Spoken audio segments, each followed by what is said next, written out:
तो दोस्तों आज यार हम बात करने वाले क्लास 12th मैथ्स के पेपर में सबसे ज़्यादा पूछे जाने वाला महत्वपूर्ण सवाल। देख सकते हो ये आपका 8 नंबर पे हर साल आता है। आपका क्वेश्चन है integration 0 to π/2 log sin x dx का मान ज्ञात कीजिए। ये क्वेश्चन यार हर साल बोर्ड एग्जाम में आता है, चाहे आप 2019 का पेपर देख लो, 20 का देख लो, 2022 का देख लो या 2023 का पेपर देख लो, हर साल ये क्वेश्चन पूछा जाता है। तो इस बार के बोर्ड एग्जाम के लिए भी ये क्वेश्चन मोस्ट इंपॉर्टेंट है। ठीक है, मोस्ट इंपॉर्टेंट क्वेश्चन है। एकदम मस्त तरीके से आज हम इस क्वेश्चन को आपको सॉल्व करके दिखाएंगे और तैयार जरूर करना, पक्का फंसता है हर साल। ठीक है, तो एकदम मस्त तरीके से आपको सॉल्व करना है। तो देखो बात करें कैसे सॉल्व किया जाए। तो देखो आपका क्वेश्चन इस टाइप से भी आ सकता है या आपका क्वेश्चन इस टाइप से भी आ सकता है। मान लो आपको दे दिया जाए 0 से π/2 log cos x dx का मान ज्ञात कीजिए। ठीक है, तो दोनों का लगाने का तरीका एक ही है, दोनों का लगाने का तरीका एक ही है। दोनों में से एक क्वेश्चन आएगा जरूर 8 नंबर पे, आप खुद देखना एग्जाम में। ठीक है, तो दोनों में से एक क्वेश्चन आएगा जरूर। तो देखो चाहे ये क्वेश्चन दिया जाए या ये क्वेश्चन दिया जाए, दोनों एक ही तरह से लगेंगे। एक को समझ गए तो आप दूसरा तुरंत लगा लोगे। ठीक है, तो हम आपको पहला वाला करके दिखाते हैं यहाँ पे। देखो ठीक है, ये वाला जो है इसको हम क्या करते हैं, आई के इक्वल मान लेते हैं। माना एकदम आसान तरीका, आप देखते रहना बस। माना i equal to 0 to π/2 log sin x dx, इसका आपको मान निकालना है। 8 नंबर पे क्वेश्चन पूछा गया था। ठीक है, तो देखो जब i equal to 0 to π/2 log sin x dx आ जाए, आपको इसे सबसे पहले समीकरण नंबर 1 मान लेना है। आप क्या करना है, यहाँ पर सीखना है आपको एक गुणधर्म। आपने एक प्रगुण पढ़ रखा होगा, 0 to a f of x dx equal to 0 to a f of a minus X D X. ये वाला प्रगुण आपने सबने पढ़ा होगा। ठीक है, प्रगुण होता है जब 0 to a f of x dx हो तो हम उसे लिख देते हैं 0 to a f of a minus X D x. ठीक है, अर्थात यहाँ से तुलना करें तो a की जगह क्या है π/2। अर्थात क्या करना है आपको, जैसे 0 to a f of x dx हो तो उसे आपको 0 to a f of a minus X D x करना है। मतलब कि a की जगह है π/2, तो जहाँ पे x है वहाँ पे a माइनस एक्स करना है। अर्थात यहाँ पे क्या करना है, जहाँ पे x वहाँ a की जगह क्या है π/2, तो π/2 माइनस एक्स करना है। देखो समझते पहले, i इक्वल टू लिखते हैं यहाँ से 0 to π/2। देखो यहाँ पर से समझो, प्रगुण को ही समझना है। यहाँ 0 to a f of x dx, तो उसे लिख सकते हो 0 to a सेम रहेगा। देखो 0 to a सेम रहेगा तो वैसे ही यहाँ पे भी 0 और π/2 सेम रहेगा। फिर आपको करना क्या, केवल x की जगह पे a माइनस एक्स करना है। तो यहाँ पर से सिंपल पूरा लिख दो log साइन, बस ये जो x है ना इसकी जगह क्या करना है a माइनस एक्स, और a की जगह यहाँ पे क्या है π/2, तो यहाँ पे क्या कर देना π/2 माइनस एक्स। ठीक है, समझ में आया कैसे किया हमने, और आगे लिख दो dx। ठीक है, सिंपल x की जगह a माइनस एक्स करना था, यहाँ पे a की जगह π/2 है तो π/2 माइनस एक्स। आप सॉल्व करते इसे, तो i equal to 0 to π/2 log sine π/2 minus x. तो देखो π/2, पाई का मतलब क्या होता है 180 डिग्री, तो π/2 का मतलब क्या हो जाएगा 90 डिग्री। ठीक है, π/2 का क्या मतलब हो जाएगा 90 डिग्री। तो जब π/2 का मतलब 90 डिग्री, तो sine 90 minus theta, sine 90 minus theta किसके इक्वल होता है, कॉस थीटा के। तो यहाँ से हो जाएगा कॉस एक्स। ठीक है, साइन 90 माइनस एक्स अर्थात कॉस एक्स dx। ठीक है, इतने तक समझ में आया सबको। आप क्या करते हैं, इसे मान लेते हैं समीकरण नंबर 2। ठीक है, इसे मान लिया समीकरण नंबर 2। समीकरण 1 ये था, समीकरण 2 ये था। आप क्या करते हैं, हम लोग समीकरण 1 व 2 को जोड़ देते हैं। लिखते हैं समीकरण 1 व 2 को जोड़ने पर, ठीक है, समीकरण 1 व 2 को हम लोग आपस में जोड़ देते हैं। समीकरण 1 व 2 को जोड़ने पर, ठीक है, आप समीकरण 1 और 2 को जोड़ते हैं तो देखो यहाँ पे i है और यहाँ पे भी i है, तो इधर वाला i प्लस i हो जाएगा क्योंकि दोनों समीकरण आपको जोड़ना है। फिर इधर क्या है, 0 to π/2 log sin x dx है। ठीक है, 0 to π/2 log sin x dx है, तो इधर इसको लिख दो 0 to π/2 log sin x dx। ठीक है, ये पहले समीकरण का हो गया। फिर इसके बाद जो दूसरा समीकरण है ये वाला, इसको भी जोड़ दो, plus 0 to π/2 log cos x dx। देख लो ध्यान से, किसी को दिक्कत नहीं होनी चाहिए। पहला समीकरण ये है, आपको पहले इसका i इसके i के साथ जोड़ना है, फिर बराबर का चिन्ह बराबर का लगा दो, फिर 0 to π/2 log sin x dx plus इसको जोड़ो 0 to π/2 log cos x dx। अब आगे सॉल्व करते हैं इसे। देखो i को i से जोड़ोगे आ जाएगा 2i। ठीक है, 2i आ गया। अब देखो इसमें भी 0 to π/2 समाकलन लगा है, इसमें भी 0 to π/2, मतलब दोनों में सेम चीज़ है। तो आप इसे क्या करो, एक ही में इस टाइप से लिख दो 0 to π/2, यहाँ पे log sin x है, log sin x लिखो।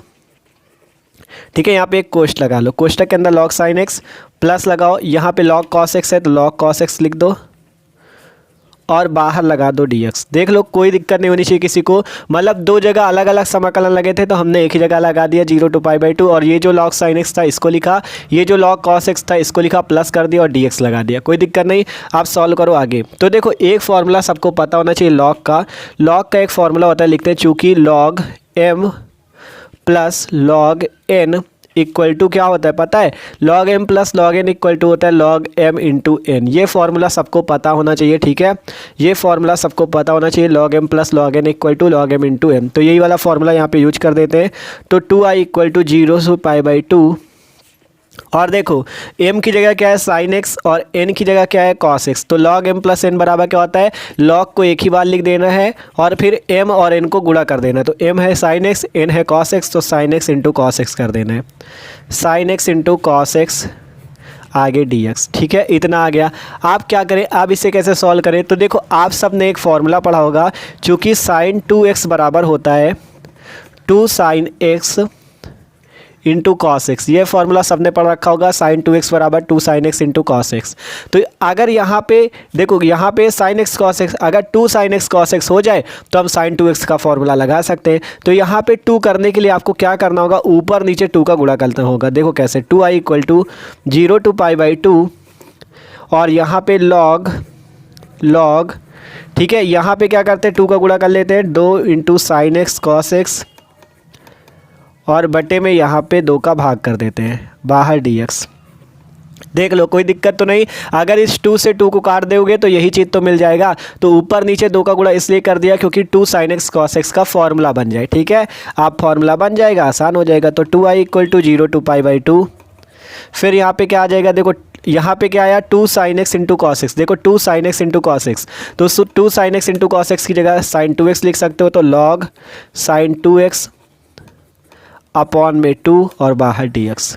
देख लो कोई दिक्कत तो नहीं है, देख लो भैया, simple 2 sin x cos x को हमने sin 2x का फॉर्मूला होता है लिख दिया, sin 2x अपॉन में 2 dx, ठीक है। आप देखो अभी आपने एक फॉर्मूला देखा था log m plus log n का होता है log m इंटू n। अब एक फॉर्मूला पढ़ा होगा आपने log m अपॉन n का, log m upon n equal to होता है log m minus log n, ठीक है। log m upon n equal to क्या होता है, log m minus log n, और log m इंटू n बराबर क्या होता है, log m plus log n। तो log के फॉर्मूले सारे याद कर लो, ठीक है। तो log m upon n equal to क्या होता है, log m minus log n। तो m इसको मान लो sin 2x को, n इसको मान लो 2 को, तो सॉल्व कर लो आगे। तो 2i इक्वल टू समाकलन 0 to π/2, यहाँ पर से log sin 2x, देखो log m upon n, m ये है n ये है, m अपॉन n को क्या लिख सकते हो, log m minus log n। तो यहाँ से लिख दो log sin 2x minus log 2, ये x है, ठीक है, log sin 2x minus log 2, और बाहर कर दो dx, ठीक है। देख लो log sin 2x minus log 2, ऐसा क्यों किया, क्योंकि log m minus log n का फॉर्मूला होता है। आप देखो यहाँ पे dx लगा, इसमें समाकलन लगा है, तो देखो जैसे आपने यहाँ पे अगर देखोगे कहाँ गया, ये 2 जगह समाकलन लगा था तो आपने एक ही जगह कर दिया था, वैसे ही अगर एक जगह लगा है तो आप इस पे भी लगा सकते हो, इस पे भी लगा सकते हो, मतलब दोनों में अलग अलग भी लगा सकते हो। तो यहाँ से अलग अलग कर देते हैं, 2i equal to 0 to π/2 log sin 2x dx, log sin 2x dx minus log, यहाँ भी समाकलन लगा लो 0 to π/2 log 2 dx। देख लो कोई दिक्कत तो नहीं किसी को, सिंपल यहाँ पे जो आपका एक ही में समाकलन लगा था, एक बार इसके साथ लगा दिया 0 to π/2 log sin 2x dx, फिर एक बार समाकलन इसके साथ लगा, माइनस का चिन्ह है ये, ठीक है, ये माइनस का है, माइनस समाकलन log 2 dx, ठीक है, कोई दिक्कत नहीं। आप सॉल्व करते हैं, देखो इसको अभी ऐसे ही लिखा रहने दो, 2i equal to 0 to π/2 log sin 2x dx, वैसा ही लिख दो log sin, सॉरी यहाँ पे 2x है यार, 2 है, ठीक है, 2 समझ लेना, sin 2x dx।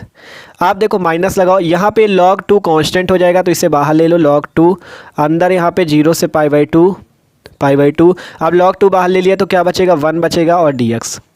देख लो कोई दिक्कत तो नहीं है, सिंपल। यहाँ पे क्या किया हमने, 2i इक्वल टू 0 to π/2 वैसा ही है, log sin 2x dx वैसा ही है, माइनस ये log 2 आपका यहाँ पे था, इसे बाहर ले लिया तो log 2 0 to π/2 1 इंटू dx। आप सॉल्व करो, 2i इक्वल टू, इसको वैसा ही रखो 0 to π/2 log sin 2x dx minus log 2, आप देखो सबको समाकलन पता होना चाहिए 1 इंटू डी एक्स। जब समाकलन 1 इंटू डी एक्स होता है तो उसका समाकलन क्या होता है, एक्स होता है। ठीक है, अगर 1 इंटू डी एक्स है तो उसका समाकलन एक्स होता है, तो यहाँ पे 1 इंटू डी एक्स तो उसका समाकलन एक्स हो जाएगा। और यहाँ पे लिमिट भी आपको लगानी पड़ेगी 0 टू π/2। ठीक है, देख लो कोई दिक्कत तो नहीं है। सिंपल 2i इक्वल टू ये आपका वैसा ही है, माइनस लगा log 2 और यहाँ पे आपने जब समाकलन 1 इंटू डी एक्स का जो होता है वो क्या होता है, x होता है, तो यहाँ पे x लिखा और लिमिट लगा दी 0 टू π/2। अब इतना आपको देखो, अब इसको हम लोग आगे सॉल्व करते हैं अगले पेज पे, क्योंकि यहाँ पे पेज भर चुका है। तो इतनी वैल्यू नोट करके हम आपको आगे सॉल्व करके दिखाते हैं। ठीक है, सिंपल इतनी वैल्यू आ गई, अब इसे सॉल्व करना है। तो यहाँ से करते हैं 2i equal to 0 to π/2 log sin 2x dx sin 2x dx minus log 2। ठीक है, आप देखो x है, एक बार x की जगह π/2 रखो और एक बार x की जगह 0 रखो। तो एक बार x की जगह π/2 रखते हैं, माइनस लगाओ, फिर एक बार x की जगह 0 रख दो। देख लो ध्यान से, एक बार x की जगह π/2, एक बार x की जगह 0। ठीक है, अब सॉल्व करो। 2i इक्वल टू समाकलन 0 to π/2 log sin 2x dx sin 2x dx minus, अब यहाँ पे π/2 से 0 घटाओगे तो कितना बचेगा, π/2। तो π/2 और log 2 का गुणा होगा π/2 log 2। देख लो ध्यान से, क्या किया हमने, सिंपल यहाँ पे आपका π/2 से 0 घटेगा तो π/2 बचेगा, तो यहाँ से π/2 log 2। आप देखो क्या करते हैं, इसे मान लो समीकरण नंबर 3। अभी तक आप समीकरण 1 और 2 मान चुके थे, इसे समीकरण 3 मान लो। और ये जो वैल्यू है इसको अलग सॉल्व कर लो। इसे हम मान लेते हैं i1 के इक्वल।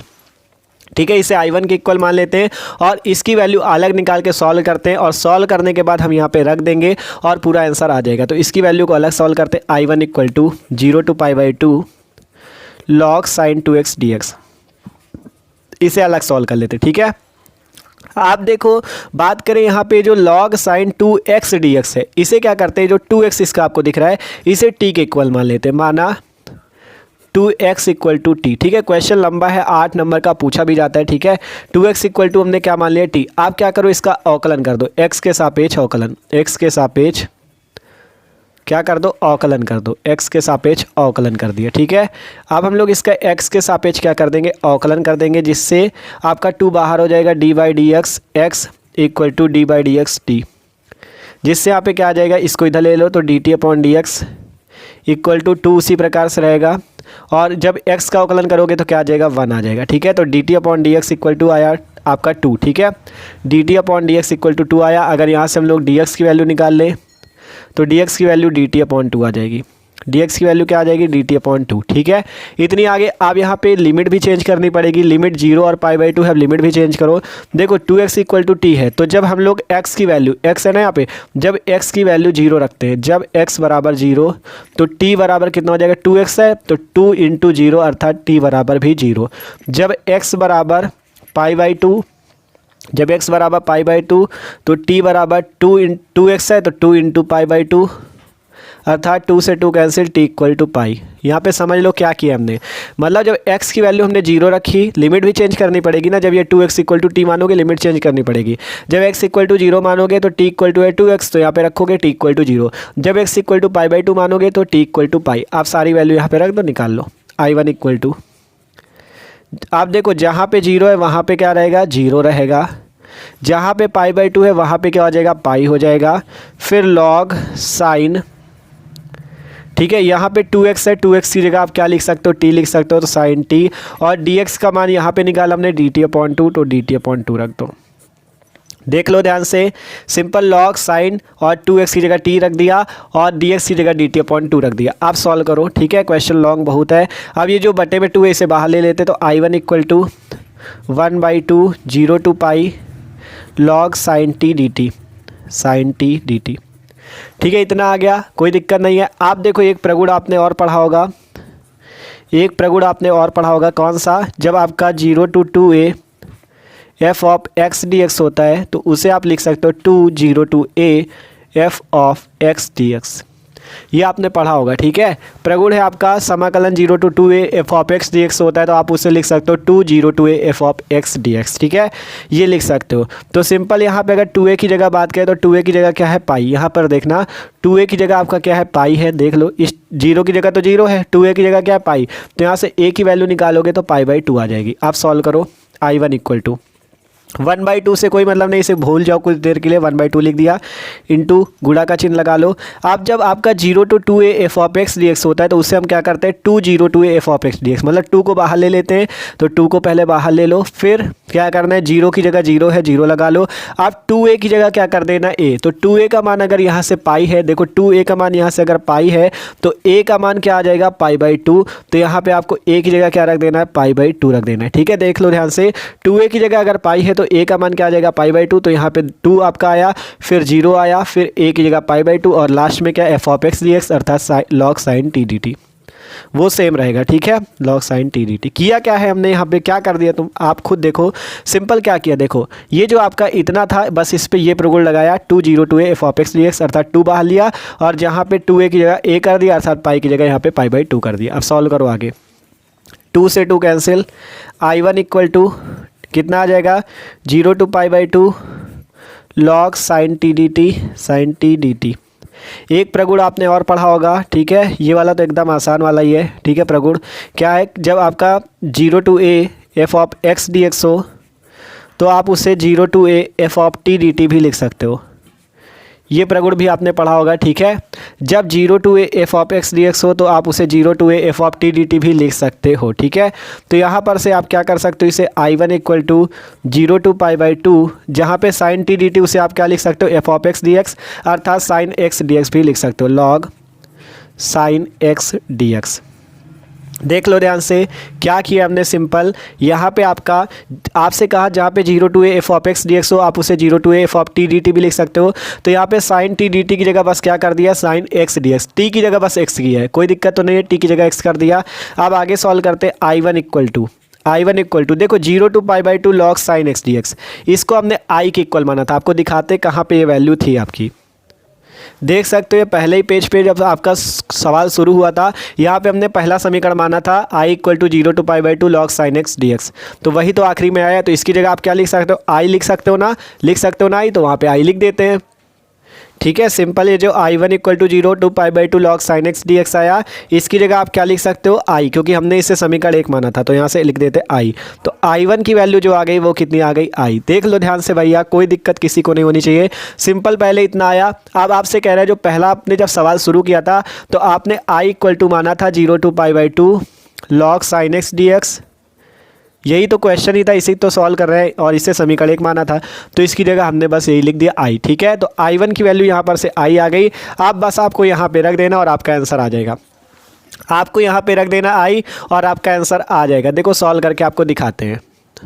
ठीक है, उसके आगे का क्वेश्चन जो यहाँ तक तो सिंपल हो गया ना, यहाँ तक आपका। अब इसके आगे I1 इक्वल टू जो i वैल्यू आई वहाँ के आगे का क्वेश्चन यहाँ पे हम लोग सॉल्व करके आपको दिखाते हैं। सिंपल, ये जो 2i इक्वल टू वैल्यू आई थी लिखते हैं समीकरण 3 से, उसके आगे क्वेश्चन सॉल्व करना यहीं से। ठीक है, लिखना समीकरण 3 से, समीकरण 3 आपका जो था 2i equal to 0 to π/2 log sin 2 dx 2x dx minus π/2 log 2, ये वैल्यू थी आपकी। ठीक है, अब आपको इतनी वैल्यू तो आपने निकाल ली, क्योंकि इसको आपने ये जो I1 माना था, I1 की वैल्यू कितनी आ चुकी, देखो यहाँ से देखो I1 की वैल्यू कितनी आ चुकी है, I1 की वैल्यू आ चुकी i। ठीक है, तो आप I1 की जगह क्या लिख सकते हो, इसे ही तो I1 माना था, इस वाले को ही तो I1 माना था, तो इसकी जगह आप i लिख सकते हो। तो 2i इक्वल टू इसकी जगह लिख देते i माइनस π/2 log 2। अब सॉल्व कर लो, आंसर आ चुका है। आप देखो ये i प्लस का उधर ले लो तो 2i, और ये प्लस का है तो इधर आ जाए माइनस का, 2i minus i equal to minus π/2 log 2।